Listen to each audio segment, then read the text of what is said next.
नमस्कार मंडळी, साध्या सोप्या रेसिपीजमध्ये मी पूनम तुम्हा सगळ्यांचं मनापासून स्वागत करते। आजची आपली रेसिपी आहे पिंक पास्ता, जो की आपण बीटरूट घालून बनवणार आहोत। बनवायला अतिशय सोपा, चवीला अप्रतिम आणि सगळ्यात महत्त्वाचं म्हणजे अतिशय हेल्दी असणारा हा पास्ता दिसायला खूपच ब्युटिफुल असा आहे। तर सुरुवात करूया। सगळ्यात अगोदर मी इथे 1 कप पास्ता घेतलेला आहे गव्हाचा, जो की मी 2 कप पाण्यामध्ये बॉईल करायला ठेवलेला आहे। त्यामध्ये मी अगदी थोडंसं मीठ घालणार आहे आणि साधारणतः पाव चमचा तेल घालायचं आहे। पास्ता बॉईल झाला की गॅसची फ्लेम मंद करायची आहे। तर आपला हा पास्ता शिजतो तोवर आपण बाकीचं काय साहित्य लागणार आहे ते पाहून घेऊयात। आपल्याला लागणार आहे एक मीडियम साईजचं बीट, जे की मी धुवून सोलून आणि किसून घेतलेलं आहे। ऑरेगानो, चिली फ्लेक्स आणि मिरी पावडर तुम्ही तुमच्या आवडीनुसार घ्या। एक छोटी वाटी भरून आपल्याला नॉर्मल टेम्परेचरचं दूध लागणार आहे। चवीनुसार मीठ घ्यायचं आहे। साधारणतः 2 चमचे साजूक तूप आणि 1 चमचा गव्हाचं पीठ घ्यायचं आहे। 3 मोठ्या लसणाच्या पाकळ्या मी इथे घेते आणि 1 चीजची स्लाइस घ्यायची आहे। तर सुरुवात करूया। सगळ्यात अगोदर मी पास्ता शिजला की नाही तो चेक करून घेते। तर साधारणतः आपला 80% पास्ता शिजलेला आहे। या स्टेजला आपण गॅसची फ्लेम बंद करायची आहे आणि त्यावर झाकण ठेवून द्यायचे, जेणेकरून थोडीशी जी कसर आहे पास्तामध्ये तो वाफेवरती शिजून निघेल। तर पास्ता आपला झालेला आहे तयार। तर पुढची तयारी करून घेऊया। त्यासाठी मी एक छोटी कढई तापायला ठेवली, त्यामध्ये अर्धा चमचा साजूक तूप घालते मी आणि किसून घेतलेलं बीट जे आहे ते आपल्याला छान परतून घ्यायचं आहे। बीटाचा कच्चेपणा गेला पाहिजे, त्याचबरोबर त्यामधलं मॉइश्चर जे आहे ते सुद्धा आपल्याला पूर्णपणे काढून घ्यायचे, म्हणून आपण बीट परतून घेणार आहोत।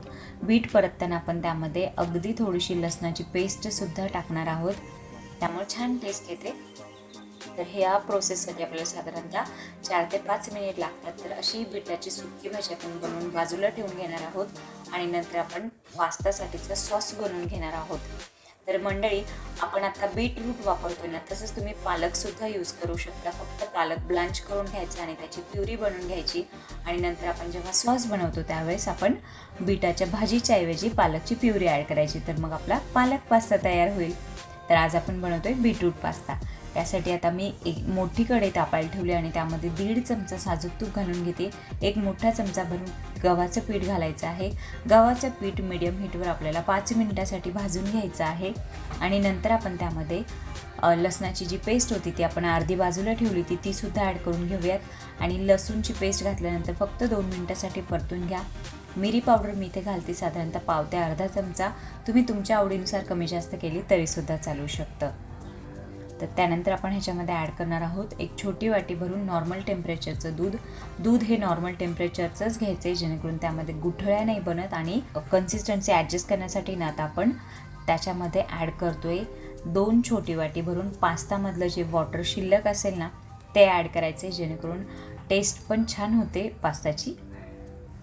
तर पाणी ॲड केल्यानंतर आपण ह्याच्यामध्ये ऑरेगानोसुद्धा टाकून घेणार आहोत। साधारणतः अर्धा चमचा मी ऑरेगानो ह्याच्यामध्ये ॲड करते आहे। चवीनुसार मीठसुद्धा घालायचं आहे। पास्ता शिजताना आपण मीठ घातलं होतं, त्यामुळे आत्ता बेताचंच मीठ ॲड करा। त्याचबरोबर आपण चीज ॲड करणार आहोत, तर चीजमध्ये सुद्धा मिठाचं प्रमाण असतं, म्हणून अगदी थोडंसंच मीठ घालायचं आहे। मीठ घातल्यानंतर आपण ह्याच्यामध्ये जी आपण बीटाची सुकी भाजी बनवून घेतली ना ती सुद्धा ॲड करून घेऊयात। 2 मिनिटासाठी सगळं छान व्यवस्थित मिक्स करून घ्यायचं आहे आणि नंतर आपण ह्याच्यामध्ये बॉईल करून घेतलेला पास्ता यूज करायचा आहे। तुमच्याकडे जो अवेलेबल आहे ना तो पास्ता तुम्ही यूज करू शकता। माझ्याकडे हा अवेलेबल होता। व्यवस्थित सगळं छान मिक्स करायचं आहे। पास्ता घातल्यानंतर 2 मिनिटासाठी परत एकदा परतून घ्या आणि नंतर आपण ह्याच्यामध्ये अर्धी चीजची स्लाइस ॲड करणार आहोत। चीज मेल्ट झालं की आपला पास्ता तयार आहे। अर्धी स्लाइस जी आहे ना ती नंतर मी सर्व करण्यासाठी यूज केलेली आहे आणि त्याचबरोबर थोडेसे चिली फ्लेक्ससुद्धा मी ॲड करते आहे। तर तुम्हीसुद्धा मंडळी हा पास्ता नक्की बनवून बघा आणि अशा साध्या सोप्या हेल्दी आणि झटपट बनणाऱ्या रेसिपीसाठी माझ्या चॅनलला व्हिजिटसुद्धा द्या। Thank you so much, bye.